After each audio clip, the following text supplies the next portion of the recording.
This is a Skeptic Frogs production. Fire. Air. Water. Earth.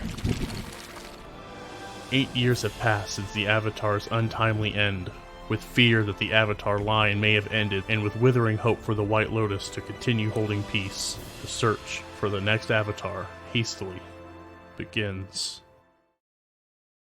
Previously on Dicebenders.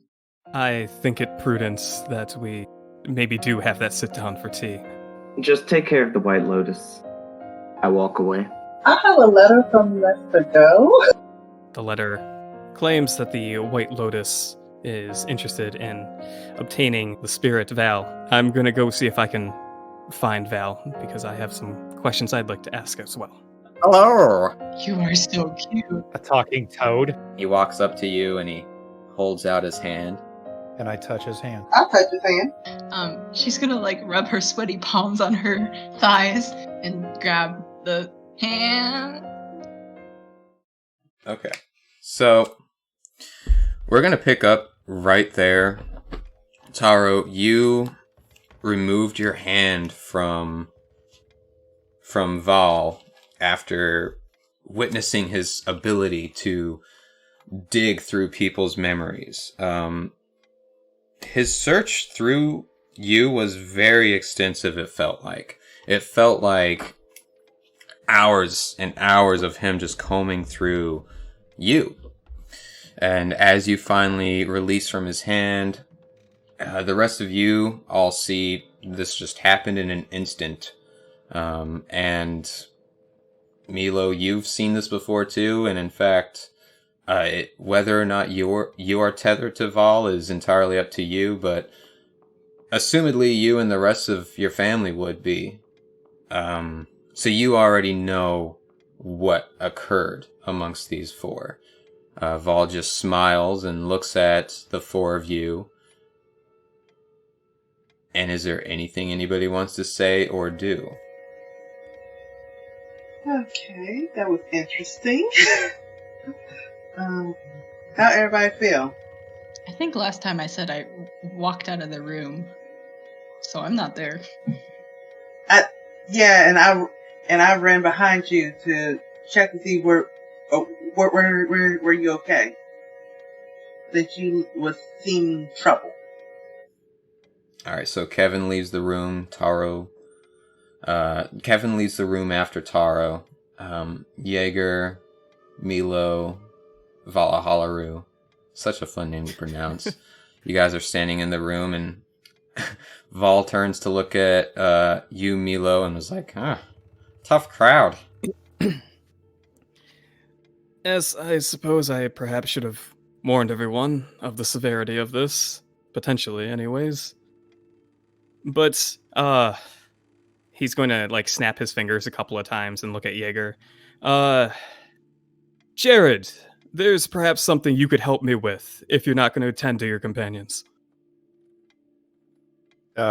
Sure, I'll be happy to help you out there, Miku. he smiles, and, he'll, look at Val, if Val wants to follow. Totally cool. And, if Taro and Kevin are hanging out in the hall to recover, he might slow down and not actually go to where he wants to go. But he wants to basically go off to see what was going on with the Aang statue. I think he sent some people to investigate ahead of him. Yeah, didn't you scramble the jets? Scramble the jets. That's a good way of putting it.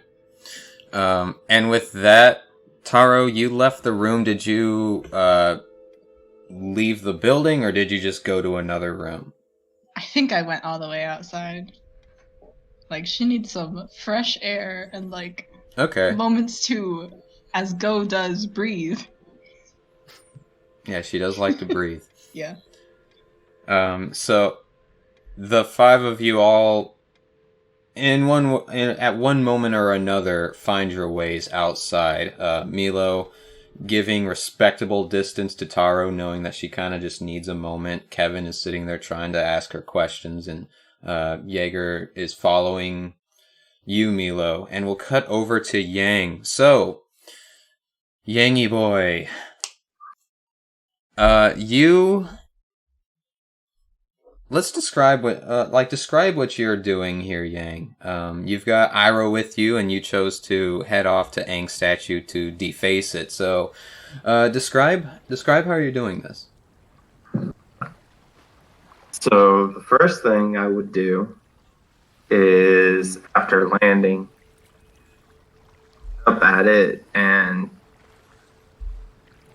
basically just let all the anger towards my family build up. I would try to find some kind of like mud paint, something that I can airbend onto the statue numerous times. Okay. Landing on the island, you're kind of at the base of the statue, so not necessarily the statue itself, but more what Aang is standing on. You're able to use your airbending to kind of hop up to kind of his feet. You're resting on his feet. His ankles are nearby. That's something that you could probably start slashing at unless you wanted to get closer to his face or something like that. You have Iroh with you, so you can pretty much have free reign on wherever you want to do what you want to do to the statue. Like I said, I would probably just out of anger and everything, just fling mud and see if I can find other loose materials and stuff like that I could throw at it or airbend at it. Maybe even if I did find paint, put a Joker face on Aang's face. Yeah, you see a harbor ship is just kind of resting idly in the sea. You head over there, find a bucket of paint, because they definitely wouldn't have paint on Aang's island. That would just... Yeah, they wouldn't have that. But you go and find some paint, you come back, and you start adding the Joker face to Aang. As you're doing this, you eventually hear the sounds of soft landings behind you. I assume you're on Aang, like on his shoulder or something, getting his face, or you're on Iroh, getting a frontal view of Aang as you're defacing the statue. So they land over either behind you if you're on. I was going to say, I would have probably spent a chi point to jump up there. Iroh probably would not condone what I was doing and resist. Okay. So you jump up onto his shoulder and start trying to, move your way around to deface the statue, and you hear footsteps, soft footsteps land behind you. And you hear a voice, and they say, "Hey, kid, you shouldn't be doing that." You turn around and you see these two air defense members standing behind you. One of them has their hands out trying to approach you slowly. And as they're doing this, you suddenly get a bright light shining down on you. You look up and you see one of the hummingbird mechanic mechas that were in Legend of Korra. It's just much more advanced. It looks a lot sleeker with the light shining down on you. Basically like our version of a helicopter light on somebody during a high-speed chase or something like that is basically what this is. Shining a light down on you. You have a hard time seeing it up there because of the light coming straight down. And it feels like all eyes are on you all of a sudden. But this guy continues to approach you and he goes, "Kid, you might want to just come with us." I shrug my shoulders and I say, "Why?" And I jump down. Alright, you jump down. They follow right behind you. They are airbenders too, and they have just as easy of a time getting down on the ground as you do. And one of them opens up his glider suit and flies down faster than you and the other guy can, and he lands before you do, landing where... he landed in front of where you are about to land. So they very easily follow you. The light follows you as well. You land on the ground. The other two are there. The light continues to shine on you, and they say, "Kid, we're not kidding around. What you're doing up there is illegal. You're going to have to come with us. Or at least wait for the cops to get here." And as he says that, you do hear in the distance, it sounds like sirens, and you look over and you see like one of the sky blimps is making its way over to you, to the island. This is definitely starting to cause a scene, sitting here defacing the statue of one of the founders of the city. I set the paint down and sit on my knees. Okay. The one that was behind you comes over, pulls out these bracers and grabs your hands, puts them behind your back, and clamps them onto. You've got your hands behind your back.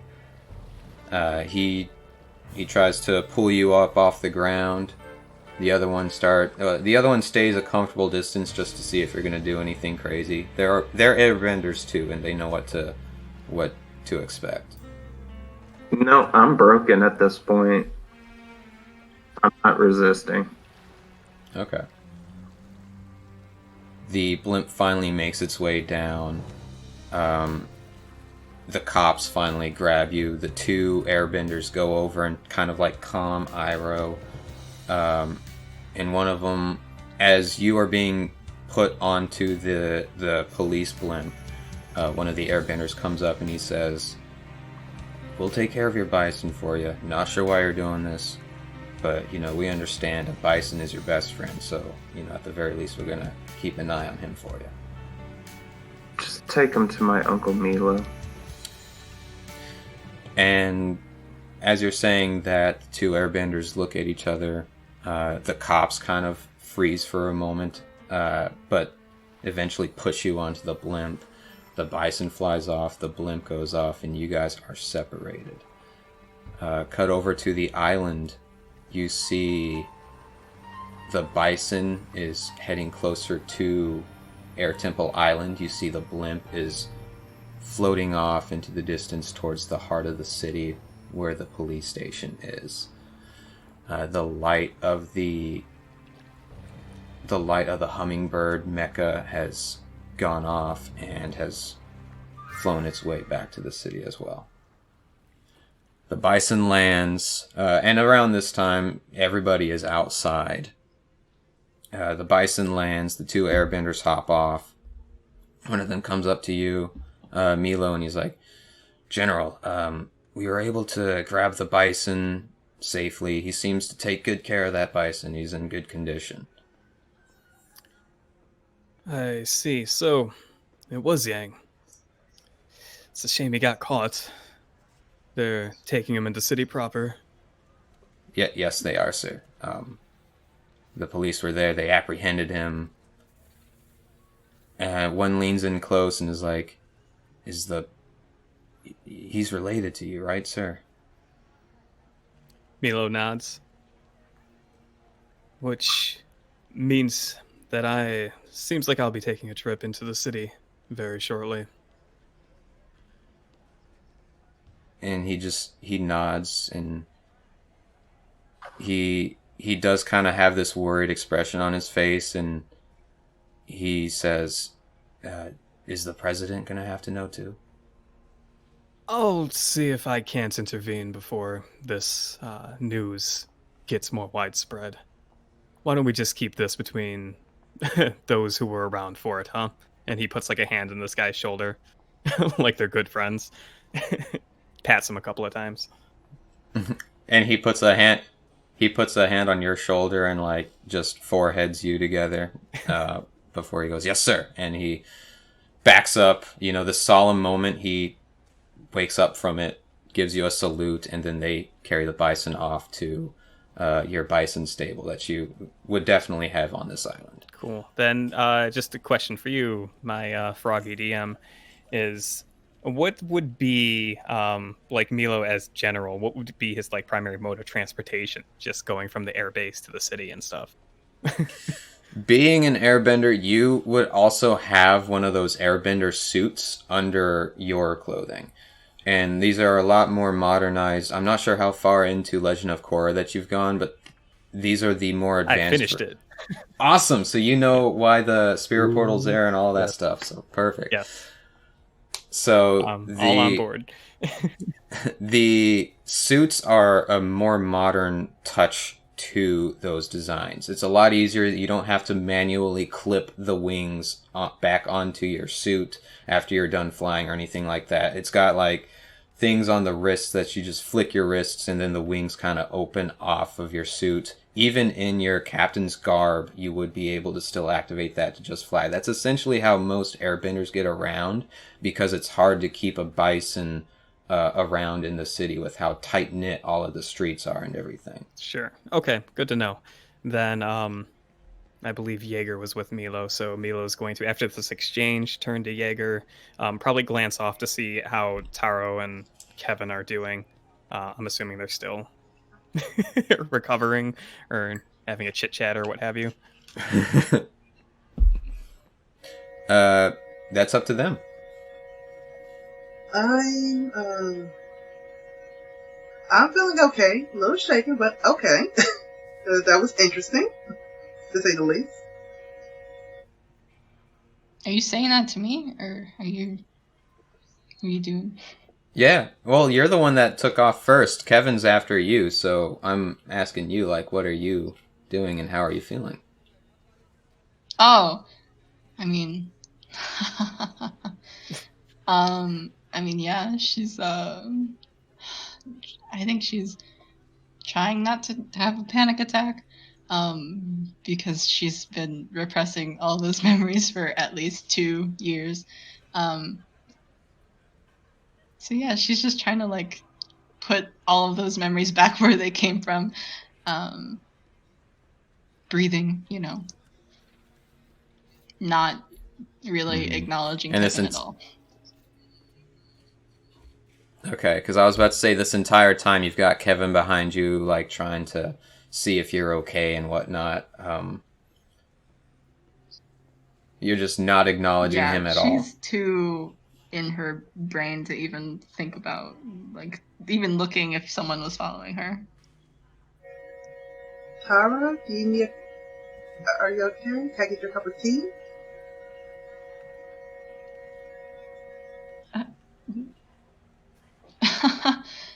What? Tea? Yeah. No. Maybe a cup of tea or something really stiff. I mean, I just need to not. Can you just leave me alone? Sorry, I don't want to be like that, but, like, you need space. Can you not? Yeah. Or whatever. I'm going to go with the others. If you need me, let me know. And Kevin, head back to the others. As soon, you can see the others, right? Yeah, you guys are all outside. You guys are far enough away. Meelo gave the courtesy of, like, not being on top of you guys while Taro needed her space, so they're a distance away from you, but they're still outside. You can just walk right over to them. I'm just going to join the others. And alright, Kevin walks back up to you guys. And say, hey, what's going on? Anything interesting? Well, it appears that Yaang has been apprehended by the authorities for defacing the statue. But other than that, this day continues to get more interesting. Yeah, and Valahalaru speaks up, and he's got his hands over his, like, over the visors of his eyes as though the sun is out or something. It's, like, nighttime now, so it's irrelevant for him to even do it, but he's like, yeah, it doesn't even look funny either. And he tilts his head to the side a little bit, trying to see it. Meelo shakes his head. He just mutters, like, that's a damn shame. All that work for no payoff. Yeah, if we're gonna deface the statue, at least make it look good. And don't get caught, that's what I'm saying. Anyways. Don't get caught, yes, absolutely. Meelo continues addressing Kevin, because I think Meelo just assumes Kevin's in charge. That's the assumption I'm going with. And he says, no, there's no leader in this group. Maybe Taro, but in this group, I would say neither of us, but Taro usually takes the lead.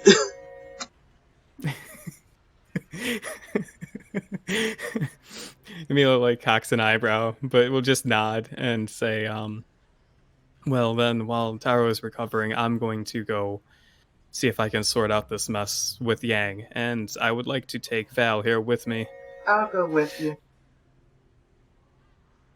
He tries to hold your hand again. Like instinctually, and then realizes what he's doing, and then he like swats his hand away from you, Meelo. I'm also gonna go because the last time Yaang was in jail, it was bad news bears for Jaeger. Yeah, that's true. Yeah, I saw that. He cocks his other eyebrow. And Val looks at you and is like, "I'll explain later." You can explain on the way. There's no time to explain. We gotta go. Yes. And I think like at that, Meelo's all like, okay, let's mobilize. But then he like stops and he turns back to these fine young folk. And he says, you just arrived in town, haven't you? Yep. Yeah. You're aware of the bending laws? No. DM history? Great. DM history check to see that Kevin knows about bending laws? You could try, but it would be at disadvantage. I already know. Are you telling me the government's taking away my bending? No. It's not taking away your bending. Yeah, no. I'll roll a 2. Mandated. Yeah, what he's talking about now is something that has been for the last few years, but it's not something that they really tried to announce outside of the city. So watching stuff on TV and seeing stuff on the radio, you really won't be hearing anything about it. Gotcha. General... Am I only allowed to do flamethrowers? General Meelo, could you please explain the bending laws, of course, please? The long and the short of it is, and the DM will correct me if I'm wrong, the long and the short of it is that don't, honestly. Unless you're someone in a position of power. Okay, yeah, okay, make sure to really get the keyboard clacking with it too. Really appreciate that. No, I actually write my notes, sir. Good. Thank you very That's much. Good. Way to keep the paper business alive. I use paper. I mean... I use paper. I like having paper notes too. I just default to computer stuff because it's easier. And I have 2 screens, so it helps. Mm-hmm. Anyways, this is way off the point. Yes. This is way off the topic here. Yeah. Unless you have a particular position in which, like the position I hold, the position of those on this airbase, positions in law enforcement, unless there's a very good reason, you're better off just not. As much as I would like to break more than one of you out of jail tonight, I am a very busy man.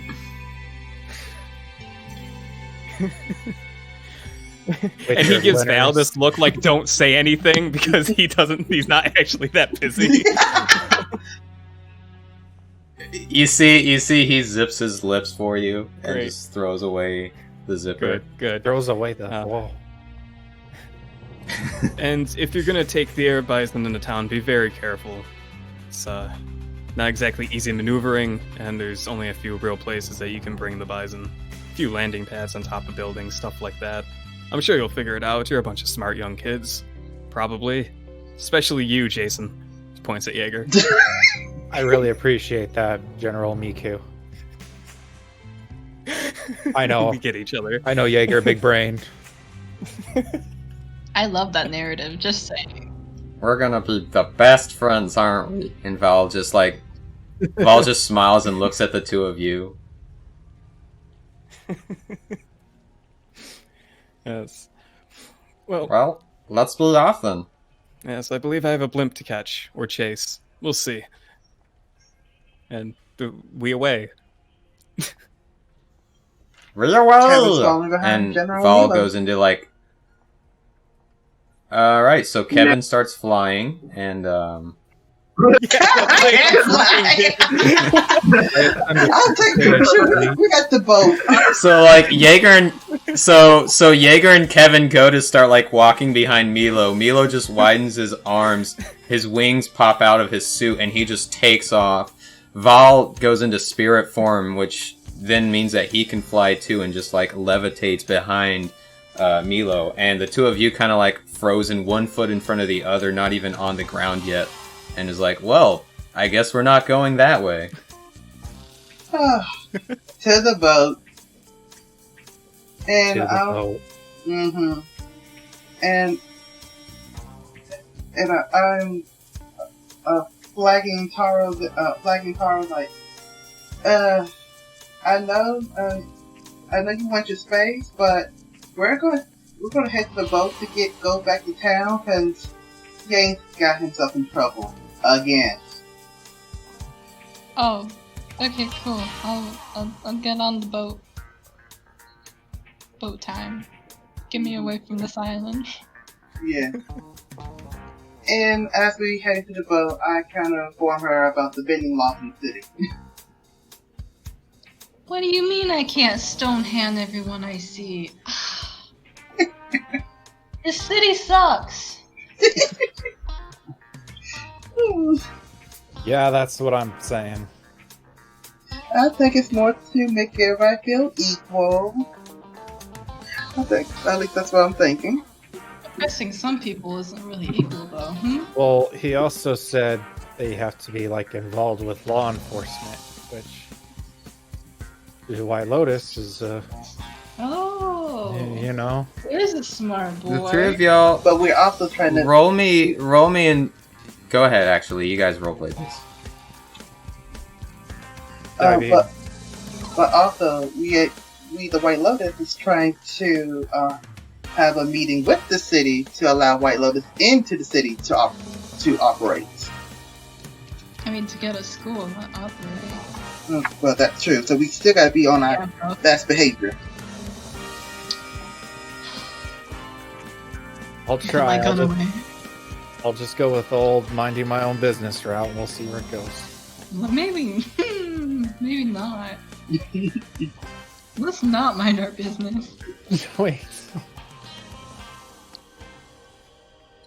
I'll say that this conversation happened as you guys were getting on the boat. Yeah, I was and just traveling gonna say, back. like. Yeah, but you guys had that conversation, and as the boat's traveling back, I'll also say Kevin is in the right mindset there. The White Lotus has very little pull and tug here in Republic City, legally. Of course, the White Lotus is trying to be the world police and all of this stuff. However, you guys, the White Lotus isn't as welcome in Republic City as they were in, say, Beilong, due to Republic Nation not fully admitting the White Lotus in as a type of police authority. It's kind of like an outside force trying to govern another place, essentially, is the mentality that Republic Nation has with the White Lotus, which is why it's such a big deal that they're allowing you guys to come and talk about opening up a school here, because that would mean that you then do legally have pull and tug in the Republic Nation. So it's a big deal. That's why Torque was excited to hear, to tell you guys, and that's even why Shang and Vanna, despite the short notice on you guys leaving, were totally down to leave, because this is a big moment. There hasn't been a new school opened up in almost 10-something years. But you guys get over to the other side of the bay. As you do, you guys walk off the ship, and you guys start walking over to the limo, which the guy said that he was going to come and wait for you guys after dropping off the teachers. But as you get closer, go ahead and roll me perception checks, guys. 16? I got a 5. I got 9 plus 3, 12. I got a rock. Okay. So, Jaeger, you're kind of just in your head like, okay, I gotta mind my own business here. I've really got to be strategic in the way I'm gonna handle being in this city right now. Which is something that you're used to already, and that Shang has given you training on. So in a way, this is also like your shot of redemption and proving that, you know, he's taught you well. Taro and Kevin, you guys have that on your mind, but you also notice something real quick. The closer you get to the limo, you see that there's shattered glass by the windows. You see that the limo is dented up, and you see your limo driver is passed out on the ground. Oh, God. I go over to him and give him a little nudge, like, hey, bud, you awake? I'm going to be looking around to see who's attacked the limo driver, and are they still around? I hope you All don't right, have Kevin, a spinal injury. Kevin, give me another perception check, and Jaeger, you go over to try to kick him. You hear... And Taro, you look and you see that there's a letter near, like a little note nearby 17, as Jaeger 17 plus, kicks him. I pick it up. 17 plus 3, dirty 20. Yep, we'll get to that in a second. Gotcha. So you pick up the letter, Jaeger. You open it up and you see it says "Leave or you're next," and there's like a picture of the White Lotus. It's kind of poorly drawn, honestly, but there's a big X crossed out of it, clearly saying that you're not welcome. But the guy grunts and he goes, What? I'm not welcome here? No way. Impossible. And I try to get the driver to his feet. Alright, yeah, you sit him back up, you lean him against the limo. He's beaten up and bruised, like mechanically he's at like 1 HP right now. Breathing heavy. And he goes, "Oh, it's you guys." What happened here? And he coughs up a little bit of blood. They beat him pretty good. And he goes, "I was waiting for you guys to get here. You guys are gone a while. And I was pulled out of my limo. And just..." And he kind of like gestures to his body. Did you get a good look at him? No. They had me on the ground most of the time, but I saw their jackets. And he looks up at you. You can see one eye is like purple and swollen. And he's like, They have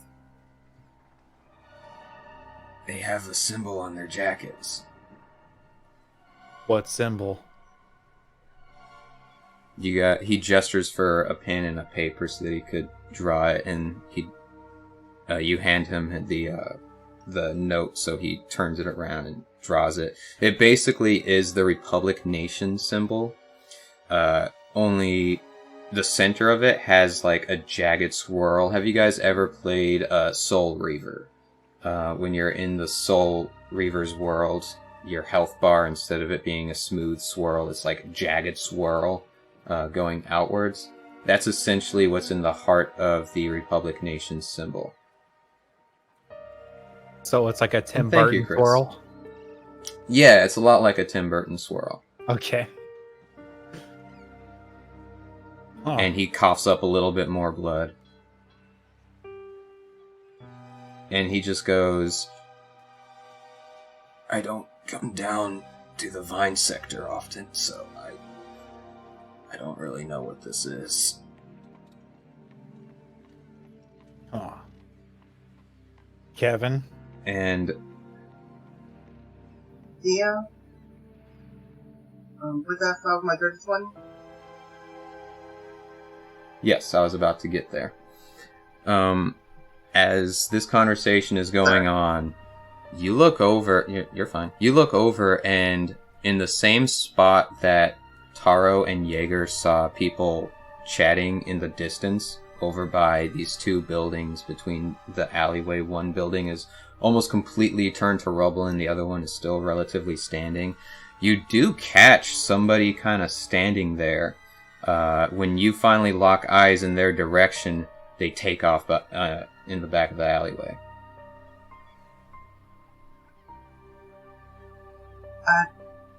And I go over to Jaeger, like, and I pretty much tell Jaeger what I saw.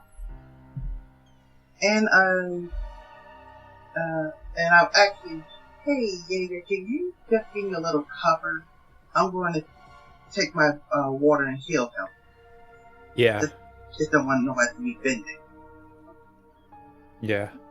I can do that. Okay. I want to use my healing water on him. Okay, go ahead and roll for the health. Okay.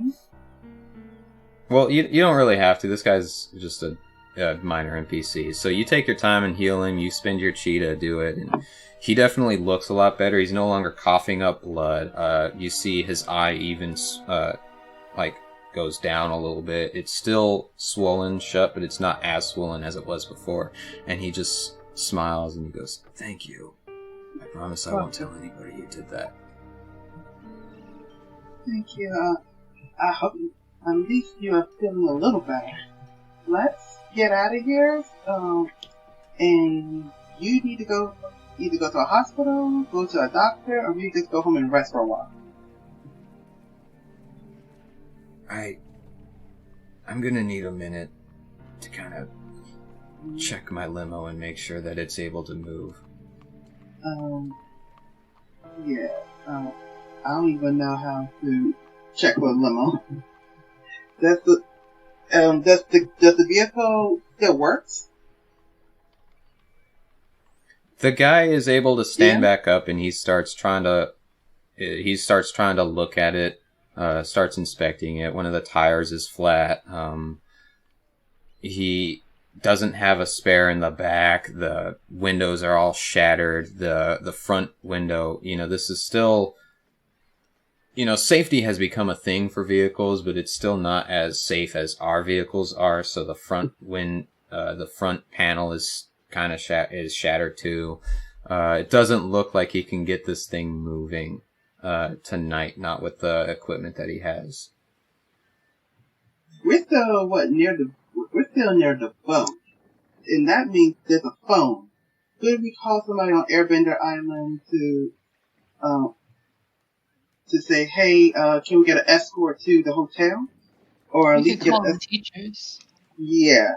To at least let them know what's going on. Okay. And in the meantime, Meelo and Val, you guys have made your way over and landed to the police station.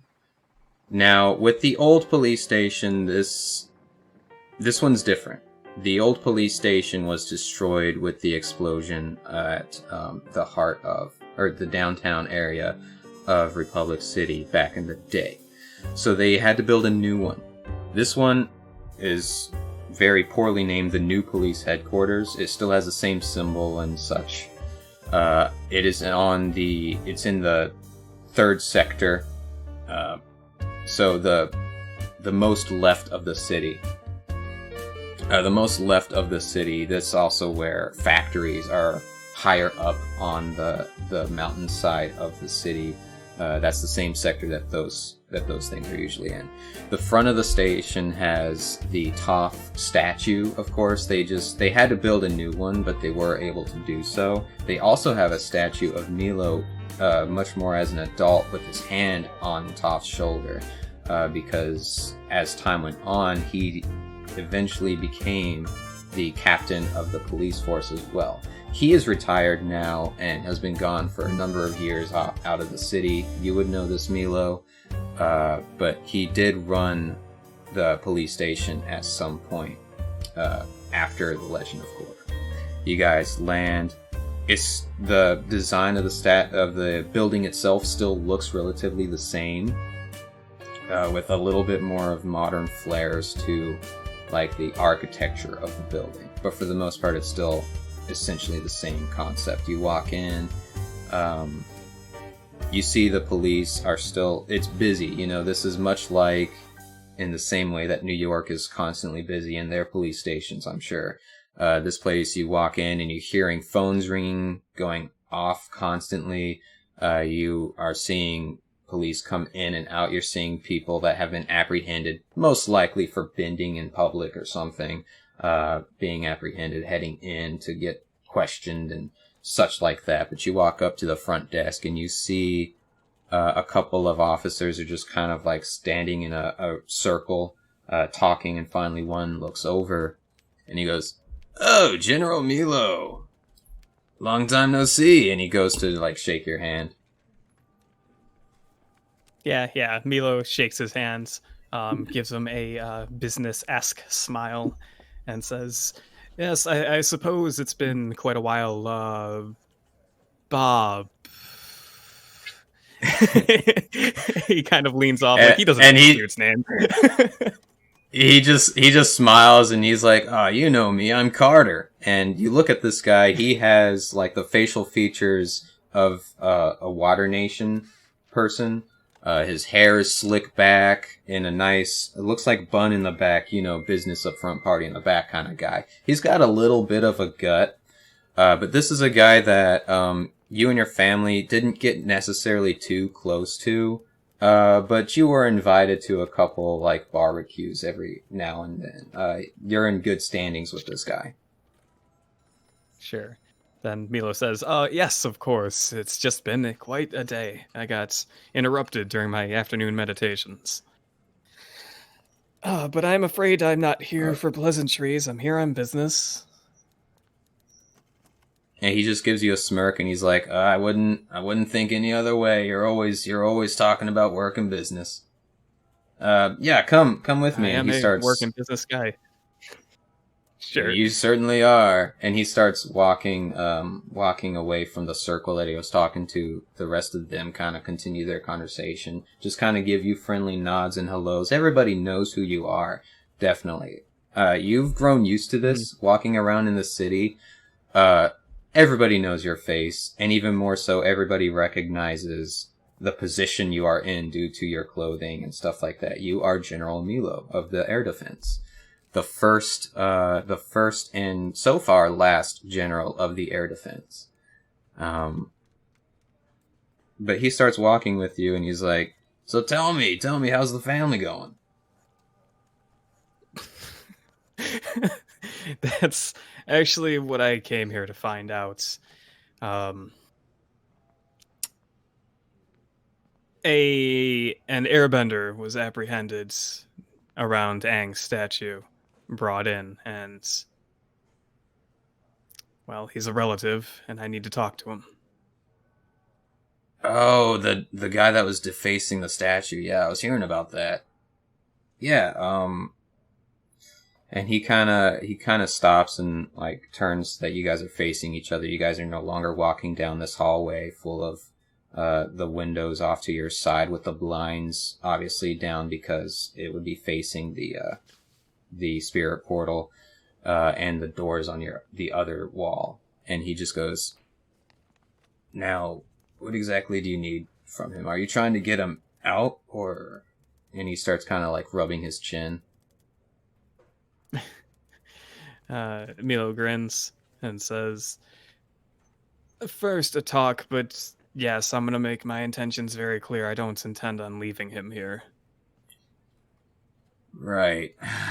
And he kind of like looks around and he's like, "I'm not supposed to just let people go, but you know, I could probably pull a couple strings and get this, but you're gonna owe me for this."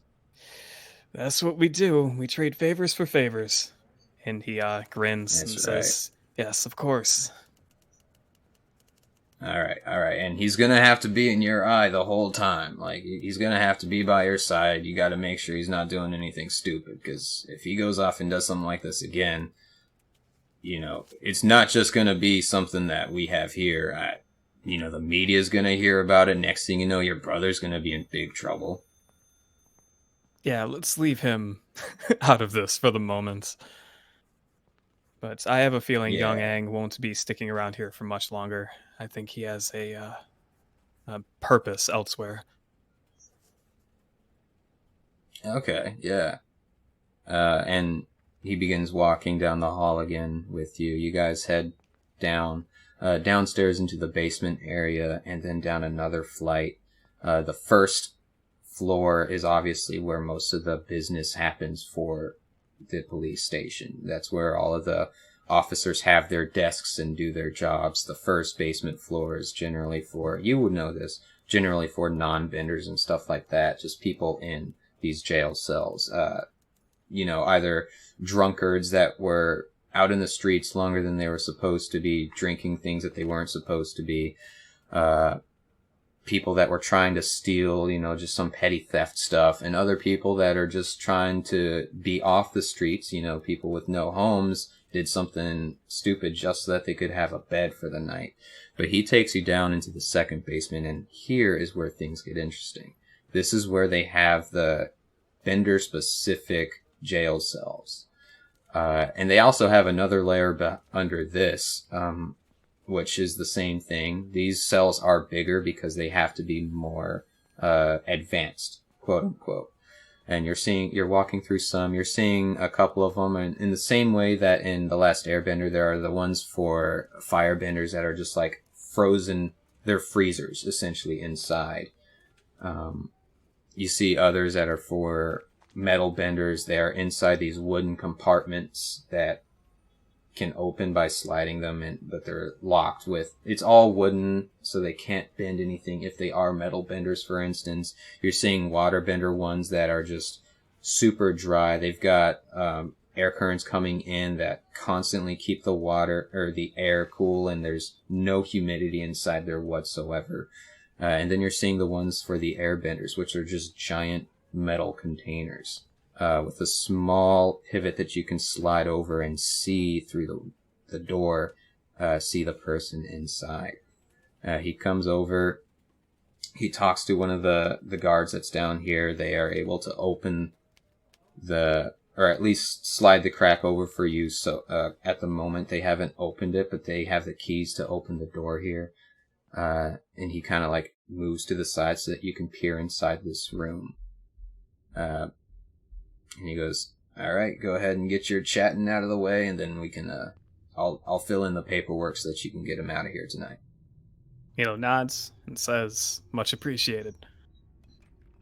You look in the room through this tiny slit, and you just see Yaang just sitting in the corner, head rested on the wall, eyes look dead, just staring at nothing. You see he's got metal bracers around his arms to where they are like stuck at his sides. He can still move from elbow up, but I guess elbow down to wrist. He can still move that stuff, but his wrists are still contained with each other. His ankles are also tied together. Airbenders are very hard to keep restrained, which is why they have such extreme measures for keeping airbenders contained in here. But the light, there's a dim light that flickers every now and again in here, and Yaang is just, you see the look on his face, he's just in here in his own thoughts. Once Meelo's kind of left for this conversation, he will just give this like soft sigh, hating to see Yaang all restrained like this. You described it, it's pretty horrible. Really. And I think that his gut reaction is to try to bring some humor into a totally not humorous scene, because that's what I would do, and I am a terrible person. So Val's standing there like egging you on with it, and he's like, "Come on, go on." Fine, okay, yes. I suppose I should have warned you that vandalism's illegal around these parts, huh? Horrible. Yang, you hear a familiar voice from the door. I tilt my head towards the direction of the door. Well, I want you to know that I came here to get you free. Ball nudges on your clothing. He's like, "Was he dead?"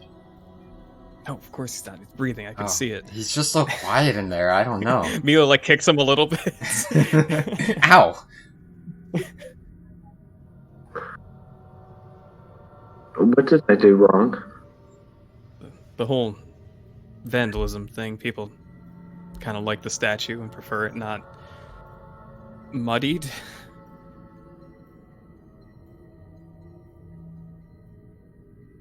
What did I do wrong when I was 8? Why did y'all send me away?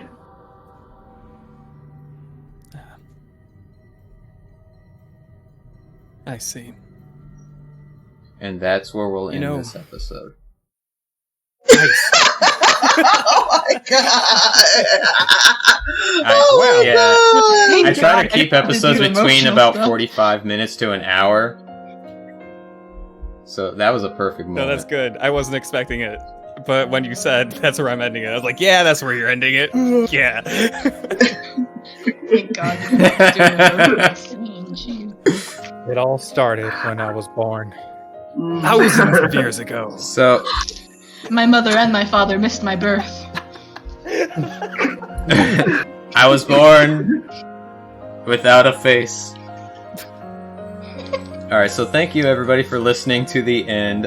Thank you, Chris, otherwise known as Critically Accursed, on Twitch, on... I don't know if you have Facebook and whatnot. I do not have a Facebook, but I have a Twitter. He's going to be on here for another episode or two. Okay, he has a Twitter, so follow him on there at Critically Accursed. Or is it at C Accursed? I'll let you plug yourself. It's too late now. My Twitter handle is at C Accursed. I know, if you want to follow me. Everybody go follow Miku. Thanks, Joshua. I appreciate it. Miku and his glorious adventures with Valalalala. Yeah, that sounds about right. Wait, Alright, so the character classes that we use in this podcast were made by Skeptic Frogs. That is our thing, Skeptic Frogs production. The world that we play in is created by Bryke, published by Nickelodeon, and all credits for music and sounds will be found in the show notes. As always, everybody, subscribe for more shenanigans. Alright, say bye to Craigie. Bye, Daddy. Craig. Bye, Craig. Hey, Craig. Really done?